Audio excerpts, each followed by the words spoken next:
মেহেরপুরের মুজিবনগরে রাস্তার ধারে দাঁড়িয়ে থাকা তালগাছগুলোতে দেখা মিলছে শত শত বাবুই পাখির বাসা। প্রাকৃতিক সৌন্দর্যের এক চমৎকার দৃশ্যের সাক্ষী স্থানীয়রা। দলবদ্ধভাবে বাসা তৈরি করছে বাবুই পাখিরা, আর সেই কিচিরমিচির শব্দে মুখরিত হয়ে উঠেছে চারপাশ। মেহেরপুর থেকে রাব্বি আহমেদের তথ্যচিত্রে মোহাম্মদ সোহাগ বিশ্বাসের প্রতিবেদন দেখুন।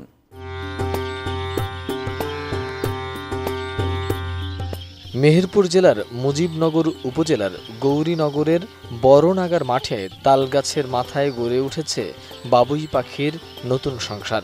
বিস্তীর্ণ ফসলি মাঠের মাঝখান দিয়ে চলে যাওয়া পাকা রাস্তার পাশে নাগার খালের ধারে মাথা উঁচু করে দাঁড়িয়ে থাকা কয়েকটি তালগাছে দেখা মিলেছে শতাধিক বাবুই পাখির বাসা।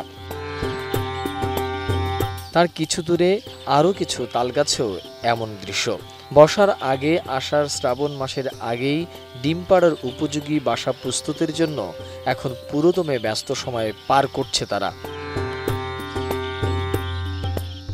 তালপাতা, খড়, সুতা আর ঘাস দিয়ে তৈরি বাবুই পাখির ঝোলানো বাসাগুলো যেন প্রকৃতির শিল্পকর্ম। সাধারণত পুরুষ বাবুই বাসা বানায়, আর স্ত্রী বাবুই বাসা পছন্দ করলে তবেই সেই সংসার শুরু হয়। তালগাছের উঁচু মাথা বাবুইদের নিরাপদ আশ্রয় দেয় বলে তারা সেখানেই বাসা বাঁধে। প্রতি বছরই এই গাছগুলোতে বাবুই পাখির বাসা বাঁধে। সারাদিন ধরে কিচিরমিচির শব্দে মুখরিত থাকে মাঠের পরিবেশ। বাবুই পাখিরা যেমন সৌন্দর্য বাড়ায়, তেমনি পরিবেশের জন্য উপকারী। বাসা করে থাকে, ওখানে থাকে, আবার ফের বাসা করে, আবার থাকে, আবার চলে যায়, আবার ফের আসে।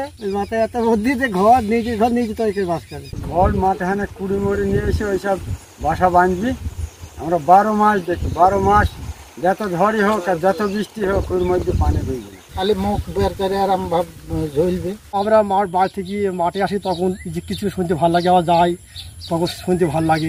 ছোট তখনই বাবুই পাখি দেখছি, এখন তো কম হয়ে গেছে, আগে আরো বাবুই পাখি ও চলার নামটা বাবুই, ও চলেও বাবুই মতন। আমরা প্রতিদিন প্রায় বিকালে এদিকে আসি এবং অনেক আমাদের মতো আরো অনেকে এদিকে আসে এই বাবুই পাখি দেখার জন্য। কোনোদিন নিজ চোখে দেখা হয়নি, টেলিভিশনে দেখেছি, মোবাইলে দেখেছি, আজকে আসলাম বন্ধু বান্ধবদের সাথে দেখতে, অনেক সুন্দর দেখলাম।